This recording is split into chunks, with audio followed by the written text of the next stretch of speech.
G'day guys, this clip is taken from a larger video where I reviewed the World Eaters leaks in completion. So all of the new leaks from the new codex are completed in this other video, but I thought for ease of use and to make it a little bit easier for you guys to digest this, I would split the video down into multiple different components. So if you want to see the whole thing, there's links to the description below. But with that being said, let's get into this clipped version of my World Eaters Codex leak review. Look for the blood god.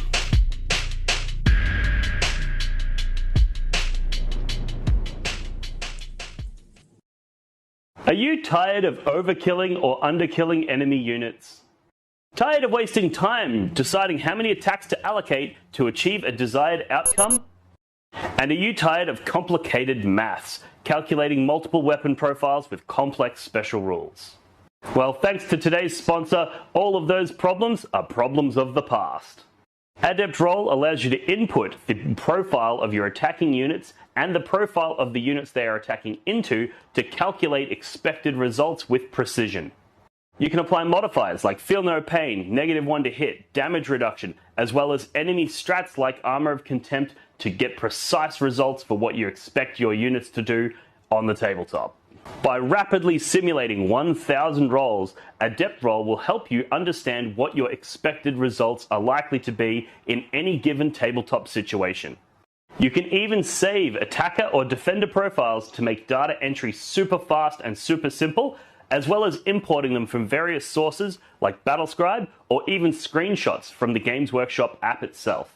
So if you're looking to upskill, play like a pro, and stop making avoidable mistakes on the tabletop, download Adept Roll today and start playing with precision. Alrighty guys, let's just jump straight into these new codex rules, shall we?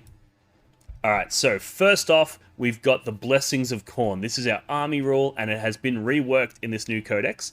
And it's got some very interesting changes. So you still roll 8d6 at the start of the battle round, and there are multiple ways to roll additional dice in this. So you can roll 7, you can roll 8, 9, 10, depending on what rules you have access to, which is going to increase your chances of getting your desired blessing here. You still get to select 2 from the following list. If you roll a double 1+, essentially anything, you get reroll charge rolls army-wide. If you roll double 2+, you get pile in and consolidate of 6 inches army-wide, which is crazy. Double 3+ is fight on death on a 4+, which is really cool. We've had that one before. Double 4+ for sustained hits or any triple will give you that sustained hits. Double 5+ or triple 2+ is going to get you lethal hits. These ones we've had before. And then interestingly, on a double 6 or a triple 3+, you get devastating wounds when targeting infantry models army-wide. So that's really, really exciting. A few things to note. First of all, there's no more +2 movement. However, this has been baked into several data sheets, which we'll talk about when we talk about the changes to data sheets coming up. There's also no more Feel No Pain. Some detachments do have access to this, but generally speaking, World Eater is going to be a lot squishier with that lack of durability from the Feel No Pain from our blessings.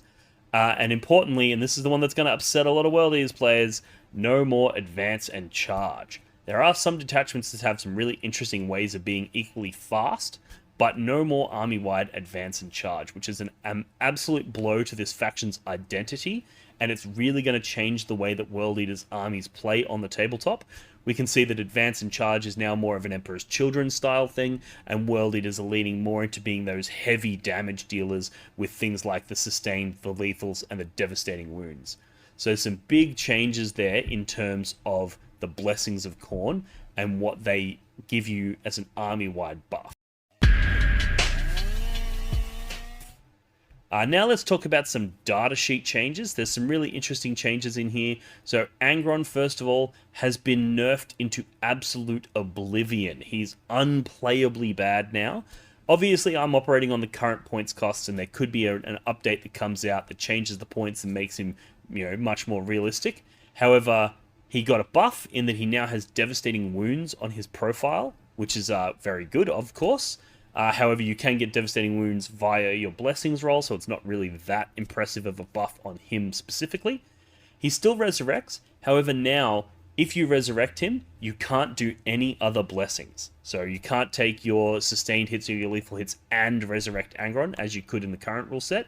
Now, if you resurrect Angron, that is your only blessing. And also, when he does come back, he comes back with only 8 wounds.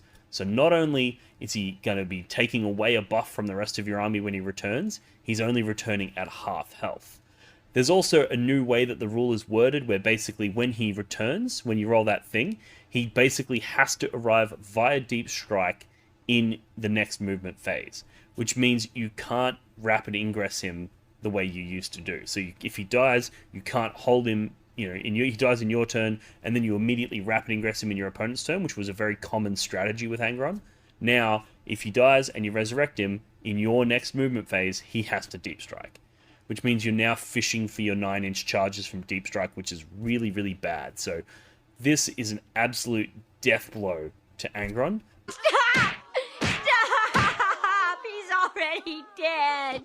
But it doesn't stop there. He also has new aura abilities, all of which are significantly worse than his existing ones. But she's got a new hat.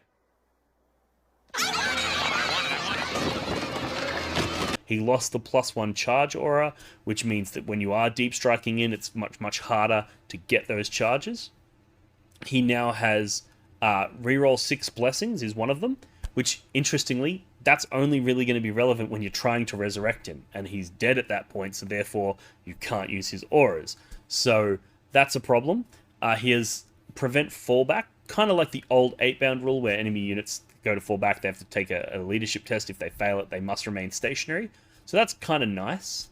And then his last one is ignore all modifiers to weapon skill, move, advance, charge, and hit rolls, which is kind of trying to replace his old reroll hits. So it means that if you go into somebody that has got -1 or -2 to hit, it's going to be much easier because you can ignore those modifiers. But it does mean that you're not able to do what we used to do, where you basically fish for those sustained and those lethal hits. You basically can't do that with the rerolls anymore. You've got one attempt to get that sustained hit. If you don't get it, you don't get it. So, absolutely catastrophic nerf to Angron. He is currently, at his current points, unplayably bad, and for me to consider taking him, he would need to go down to like 340 points, or something like that, because without advance and charge from the blessings, no auto 6 advance anymore, he's, nowhere near as tough because he doesn't get the feel no pain, and you layer on top of that all of the nerfs to his resurrections and the nerf to his army-wide buffs via those reroll hits. There's just no reason to take him, outside of he's kind of just like a heavy hitter, but he doesn't hit that much harder than a Mauler Fiend, so you're probably better off just taking 3 Mauler Fiends instead of 1 Angron. Enough on him, though. The Slaughterbound. Let's talk about some exciting and cool stuff. Slaughterbound is fantastic. So he's a 90-point character. He's essentially an 8-bound profile with 6 wounds instead. He joins 8-bound. He's got a 10-inch move. He gets 6-inch scout, and he restores 1 model in every command phase to the unit he's attached to, and he joins 8-bound or Exalted 8-bound. So that's really, really exciting. He goes in with 6 attacks, hitting on 2s, strength 8, AP 2, 2 damage, and there's a few different detachments that allow you to buff that damage characteristic up. And once per battle, he gains an additional 3 attacks and devastating wounds. So he's going to go in with a ton of attacks doing a lot of damage. And then also, interestingly, they've given him Deadly Demise D3. So when he dies, he has a chance of exploding because there is a Bloodthirster inside him. So that's really cool. Changes to Khan the Betrayer. He no longer has automatic fight on death. Instead, that has been replaced with the first time that he dies, you roll a d6, and on a 2+, he gets back up with 3 wounds remaining. The other change to Khan is he has an 8-inch move characteristic, which is the same as all the Khorne Berserkers. We'll get into those in a moment. But this is really good because one of the things that this is going to do is it's going to mean that you could activate fights on death via your blessings. Khan might go in, die, fight on death, and get resurrected, which then means in your turn he can go off and do other things. So Khan, very, very interesting character. Lord Invocatus has been completely changed. He now has a movement characteristic of 10, a 3-up save instead of the 2-up save that he had before. He grants his unit the ability to move through walls and enemy models. So you've essentially solved the issue that the World Use players have of not having fly keyword. He basically grants that to his unit. And also, he can move through walls himself now. So even though he is still mounted, he essentially is going to operate like infantry in that regard. He still has Scout, but he no longer grants it to 2 friendly units. And if you attach him to a unit that unit itself doesn't have Scout, he won't be able to give them Scout. So that's a significant change to the way Lord Invocatus works. I think a strong argument could be made that he's just as good, because even though you're not granting Scout, Scout without advance and charge isn't really that exciting anyway, as you guys will know from those games where you failed to roll the advance and charge in that first turn. So no longer granting Scout's not that big of a deal, but being able to move through enemy models is pretty crazy. Then we've got the Lord on Juggernaut. He also went to a 3-up save. He gives his unit a 10-inch move characteristic. So if you attach him to a unit of Khorne Berserkers, they're now moving 10 inches. So a significant movement buff, and this is what I was saying, how there's lots of ways that you can be almost as fast as if you had advance and charge. He also gives you the ability to move through walls, and his 3-inch engagement range is the other thing that he has, which is really, really exciting as well. So we'll talk about that when we talk about the Khorne Berserkers data sheet. But yeah, that's a really interesting ability that the Lord on Juggernaut gives. The Master of Executions also copped a massive nerf. He lost his fights first. Now instead he grants reroll, charge rolls, advance rolls, and blood surge rolls. Now rerolling charge is something that you have access to via your blessings, so that's not really that exciting. Your blood surge and charge rolls, though, and advance rolls, it's nice to be able to reroll those, but advance without advance and charge isn't that great. So I think the Master of Executions actually copped a pretty significant nerf here. The only thing that he does now that's slightly different is that he generates a command point whenever he kills an enemy character, which is nice because World Eaters have never had the ability to generate command points outside of this, the normal ones that we generate. So having access to that is kind of interesting and kind of cool. Demon Princes have also been completely reworked. So the Demon Prince on foot, he now gains the Lone Up rule when he's within 3 inches of a friendly unit, and he has an ability to reduce the cost of a stratagem by 1 command point within 12 inches of him. So you can basically put him near one of your units. Your opponent cannot shoot him unless they're within 12 inches, and he can basically discount your command points. So that's quite cool. And then the Demon Prince on the wing, with wings, he does mortal wounds to a unit that he moves over. You roll 6d6, and on a 4-up, you deal mortal wounds, so it's sort of like a grenade strat. And he has a 14-inch move characteristic. So this is really cool. I think people are going to look into taking these guys, because if you have 3 of these guys, and they're relatively cheap, you can fly all 3 of them over an enemy unit and have a unit of Berserkers throw a grenade at it. And you're essentially going to do 4 lots of 6d6, so 24 dice. And every 4-up is a mortal wound. You're going to do a pretty consistent 12 mortal wounds to just anything in the game. That's powerful. And then, of course, you've got their combat as well, going in, charging, doing what they do. Both of them have a new reworked profile. They have 8 attacks, strength 8, AP 2, damage 3, or 16 attacks with their sweep profile that is strength 6, AP 1, damage 1. So they hit harder. They have more attacks than they did previously. And when we talk about some of the detachments that have been leaked, you'll see that you can really dial these guys up to do some pretty crazy stuff.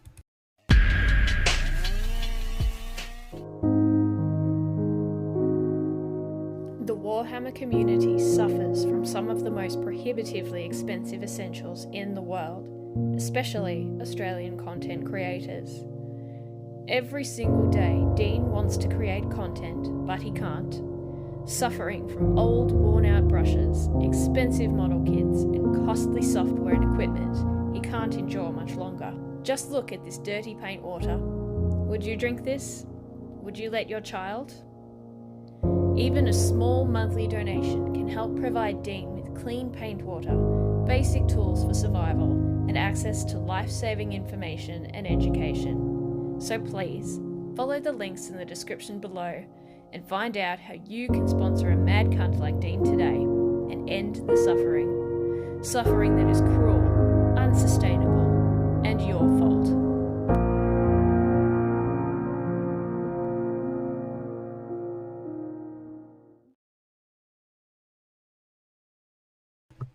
Other unit profiles, we've got Khorne Berserkers. They're now only strength 4, still AP 1, damage 1. They have an 8-inch movement characteristic, so like I said, that 2 inches from the blessings has kind of been rolled in. Blood Surge moves are now D6 plus 2, which is cool. But importantly, you can take them now in a squad of 20. So imagine a world where you've got a 20-man unit of Berserkers, charges your opponent, strings out and filters through your opponent's front lines, and then if they try to shoot you, unless they think they can kill all 20 in one volley, they are very likely being blood surged into because it's a D6 plus 2 move. So that's really cool. The icons now, instead of allowing you to reroll one of your blessings roll, it is if you killed an enemy unit that was on an objective, you can add 1 dice to the roll, which is kind of the same as being able to reroll 1. It's more or less the same. But now there's the caveat of you have to have killed something to activate it. So that's a bit of a nerf to their ability to use that icon to change up the blessings. And a bit of a nerf to their damage output being strength 4. But some significant quality of life improvements with the 8-inch movement and the potentially 8-inch blood surge move and the squads of 20. I think they're going to have to go down in points costs before anyone's going to consider taking a squad of 20, because now you're looking at like a 360 point, 460 point unit. If you put a character in it, it's like that's a quarter of your army in one unit of toughness 4 power armor dudes. I don't think anyone's going to go for that. But if they go down in points costs, then that could be very interesting. 8-bound and Exalted 8-bound. Also, completely reworked profiles. So the 8-bound, they now got a 10-inch move instead of a 9. They still have the scout move. They have 5 attacks each that are strength 8, AP 2, 2 damage. So they're hitting significantly harder than they did previously. And they have an aura when targeting non-monster, non-vehicles. They gain +1 to hit. And if the target is below half strength, they gain +1 to wound. Now this is an aura, so this means that 20-man unit of Khorne Berserkers can be hitting on 2s, which is kind of cool. But that's insane. That's really, really powerful. And it means that those 5 attacks hitting on 2s at strength 8 is significantly better than their previous 7 attacks hitting on 3s at strength 6, you know. So 8-bound, big glow up for them. They're fantastic. Exalted 8-bound, they got completely reworked as well.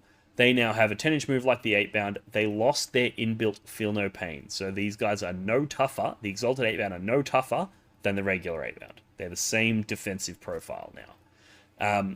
And also, they now have 4 attacks on their profile. Strength 8, AP 3, 2 damage, with Anti-Monster and Anti-Vehicle 3+. So they no longer have the 1 Eviscerator profile and the Chain Fist profile. It's just a single profile for them now. That's Strength 8, AP 3, 2 damage. With Anti-Monster, Anti-Vehicle 3+. This is going to work out roughly the same, I think, into most things where you're going to be charging into a vehicle and hitting it. It just means that into infantry, you're not able to switch over and use your Eviscerator to clean through those hordes. You've really got 8-bound and Exalted 8-bound filling very different roles now. Whereas it used to be Exalted 8-bound were just like better. They were just like 8-bound but a bit better, bit tougher, hit a bit harder. But that's not the case anymore. They now fill a very different battlefield role. Terminators, now this one breaks my heart. Watch this, Lise. You can actually pinpoint the second when his heart rips in half. And now. But Terminators have been significantly nerfed. They did gain a 7-inch move characteristic, so that +2 move from the Blessing has been baked into their profile, which is kind of cool. However, their ability now is they get reroll hits when shooting at the closest target, and reroll charges when they charge against the closest target. And this is instead of their previous +1 to hit if they're below starting strength, +1 to wound if they're below half strength.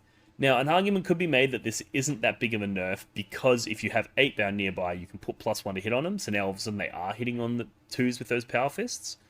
But when we talk about some of the detachments, a lot of the things that made the Terminators good are gone, such as the Auto 6 Advance and Advance and Charge. And the reason the Terminators were really good, and the reason I was able to get the success that I did with the Terminators, is because if you take something that's a 5-inch move, but you put a +2 on it, and a +6 from the Advance and Charge, you've just added 8 inches to something that normally moves 5. That's really fast. Whereas now you're moving 7, and that's it. No Advance and Charge, no pluses to your movement from there. You're just moving 7 inches. You're effectively now back to being a glorified infantry unit. So Terminators are, unfortunately, I think, dead. Unless we get a significant points reduction, of course. But I'm operating off the current points. Jackals, they're interesting change. Now 7-inch move, toughness 4, and they lost their feel no pain. They also lost their sustained hits on their weapons, but like we said, you can gain that from the blessings now. And now that we don't have advance and charge as an option, you're probably going to be taking sustained hits more often than you used to. And they also do benefit from the dev wounds, which is pretty good on a jackal. So nothing too drastic there. Chaos Spawn, complete overhaul, and these guys, I think, they were already one of our most competitive options, and I think they just skyrocketed to the top of that list. The Spawn now have a 10-inch move. They have Scout 8 inches inbuilt, so you can just scout with them. You don't need Invocatus, you don't need anything. They have that built in. They also have a 5-up Feel No Pain built in, and they have Advance and Charge built into their profile. So these guys are going to be scouting up 8 inches, then they're going to be moving 10 inches for 18 inches worth of movement, then rolling a d6, say you roll a 3, you're now moving 21 inches and then charging in that first turn. So your Spawn are replacing what 8-bound used to do, where they were basically threatening those turn 1 charges. You can go, cool, I'm going to send my Spawn out. They're a relatively cheap disposable unit that you're happy to throw away early to impact your opponent, and they do a fantastic job of that now. They also have D6 plus 4 attacks at hitting on 4s, strength 5, AP 1, 2 damage, so they hit reasonably hard, and there are ways to buff that. For example, the 8-bound giving them plus 1 to hit, or by getting your sustains, etc., or some of the various detachment buffs, which we'll talk about soon. Then the Hellbrute. So, first of all, suck it, EC players. You lost your Hellbrute, and we kept ours. That's it, kids. Suckle daddy's sugar ball. And our Hellbrute is fantastic. So it's got a 9-inch move characteristic, which is a huge glow up from its previous. It still has the fight back when attacked, and it can only attack the unit that struck it. However, you will have noticed that in the blessings part of this video, we talked about a 6-inch pile-in and a 6-inch consolidate. So what this guy's going to be able to do is he charges a Rhino, he hits it, the Rhino then has to hit him back. Then, because he just got hit by a Rhino, he gets to strike again, which means he's now going to blow up the Rhino. And then if you took the 6-inch pile-in and consolidate, he gets to 6-inch consolidate into whatever just fell out of the Rhino. If that thing fails to kill him, he then gets to strike again into the thing that just disembarked. He can continue doing this into infinity, and there are some matchups where this is going to be out of control powerful. So I'm a real big fan of the Hellbrute in this new book. And also, he gained a little bit of damage buff. So he used to have an ability where if he had 2 fists, he would gain Twin Linked, and he would get to reroll those wounds. Now, instead, if he has 2 melee weapons... I gotta tell you, this is pretty terrific. Yeah. So like a fist and a hammer, for example, he's going to gain plus 3 attacks on both of... It might be plus 2 attacks on both of those profiles. So that's really exciting as well. The damage output on this guy is significantly increased, and his utility is significantly increased, and his movement significantly increased, and there's a detachment that allows him to walk through walls. But we'll get into that in a moment. Next, we've got a few updates to the vehicles datasheets. Now, there was a surprising amount of updates here. So, Defilers, they have a 10-inch move, and at the end of the movement phase, you can make a shooting attack or declare a charge into a unit that was set up within 12 inches. Which means if you have a Defiler sitting on your backfield and somebody tries to deep strike 9 inches away from you to hurt you, you can either shoot at it or make a charge into it. So that's kind of cool. I actually quite like that. It's a bit niche in that if you're versing somebody who doesn't have deep strikes or anything like that, it's kind of not much utility there. But very, very cool. The Forge Fiend, he now only hits on a 4+, which is a significant nerf from the 3+ that he used to hit on. However, he gained Rapid Fire 1, which means that if he has 3 Ectoplasma Cannons and he's within 18 inches, that's an additional 3 shots that he's going to get. And he gets reroll hits when targeting the closest enemy unit. And hitting on 4s with the rerolls versus hitting on 3s is more or less the same. So overall, I think it's an interesting change to him, and it's somewhat of a buff. The Mauler Fiend, he now gets +1 to charge and +1 to hit against targets below starting strength, and +1 to wound if below half strength. So pretty cool on the Mauler Fiend. The Predator Destructor, has one enemy unit that was targeted by a shooting attack by this model is suppressed, and that unit is -1 to hit. So you can shoot a unit that you're about to charge, then it's -1 to hit for the rest of the phase. You can charge into it, and if it has something like fights first, or if it's gonna, opponent's gonna spend command points to interrupt and strike you before you strike them, then they're going to do significantly less damage to you. So that's kind of cool. Or if there's a unit that you know is going to charge you next turn, you're busy doing whatever it is that you're doing, you can shoot that unit, and then when they charge you in their turn, they're at -1 to hit. So that's kind of cool. The Predator Annihilator, this is an interesting one. He got reroll wounds and damage rolls against the closest enemy vehicle. However, he is ballistic skill 4+. The Land Raider and the Helldrake, I've got written on my notes here no changes. However, I have revised them. There is an interesting change to the Land Raider, and that is that its Soul Shatter las cannons gained rapid fire 2, which means instead of getting the 2 guns which each have 2 shots for a total of 4, if you can get within 24-inch range of your target, you're going to get 4 shots from each. So you're doubling the amount of shooting that's coming out of that unit. You are hitting on a 4+, which is not as good, but that means on average you're going to get 4 hits. Previously, you only had a total of 4 shots. So your average is now better than the best case scenario we had before, and you do have the capacity to spike up and get like 8 las cannon hits and just decimate something. So that's quite cool. The Rhino got a bit of a glow up. It now has a reactive disembark. So if an enemy unit ends a move within 9 inches, you can disembark your Khorne Berserkers from that Rhino. Now this is really good. I know you can do the same with Jackals. This is really good in that what it's going to allow you to do is put a Rhino on a safe objective somewhere out of line of sight. And one of the ways that people traditionally deal with that is they just go, cool, the Rhino's only objective control 2. They'll just put something else on the objective that's objective control 3 or more, and they take it from you. Whereas now, if they do that, well, in order for them to also be on the objective, they have to be within 9 inches of you. So you can just disembark 5 Khorne Berserkers and sandbag that objective. So Berserkers in Rhinos are much more effective at objective control now than they were previously, which is really, really exciting. The Khorne Lord of Skulls, he got some pretty big changes as well. So he's got a 12-inch move characteristic now, so he's a lot faster.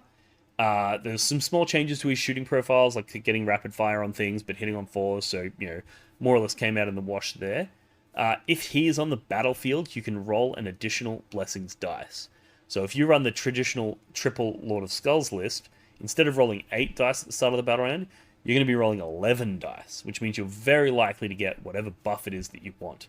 And the other really interesting thing is he now moves through enemy models and short walls, so walls that are 4 inches or shorter, for free. So he just moves straight through them. And walls that are taller than that, he can move through, but if you do, you roll a d6. On a roll of a 1, you're battle shocked. So this means that the Lord of Skulls can sit on one side of a wall and then just charge straight through it. Oh yeah!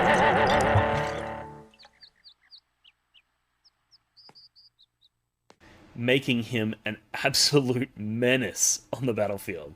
I can definitely see people leaning into this guy for the ability that he provides to your blessings rolls, and that move through walls is fantastic on its own. And then the movement 12 means that he's significantly faster. He doesn't have that same movement problem he had before. So that's really cool. And then last but not least, we do have the demons. These are all identical data sheets to what we had in the index that was recently released. We've got Scarbrand, we've got a Bloodthirster, we've got Bloodletters, Blood Crushers, and Fleshhounds. So no Heralds, no Skull Taker, no Rendmasters, no Skull Cannons. They're all gone. But we do have these core World Eaters demon units, which is really exciting. Hey guys, thanks for tuning in. If you liked that video, make sure to like, subscribe, comment, all of that good stuff, and head over to blogforthebloodgod.com where you can pick up merchandise to support this channel and allow me to continue making content like this. You can pick up a t-shirt like the one I'm wearing now, neoprene objective markers, gaming mats, we've got dice, we've got terrain sets, and we've also got a link to my Etsy store where you can get 3D printed miniatures if you're looking to expand your World Eaters range or start a World Eaters army entirely. So there's a ton of different cool ways that you can show your support for the channel. Everything that you do helps me improve the quality of my content and the frequency of my content. So if you liked this and want to see more of it, you can show your support there. Or you can join our Patreon, which is a great way that you can get access to our unique Discord channel where we talk lists, we provide coaching, one-on-one, various tiers, give you certain access to certain things, and we also just have a ton of fun in there. There's a lot of banter, we share memes and stuff like that. It's a ripper little community with a lot of support. So if you're looking to immerse yourself in some like-minded World Eaters players, check out that Discord via Patreon. And as always, let's get a conversation going in the comments below. Thanks for tuning in, guys, and I'll see you in the next one. Cheers.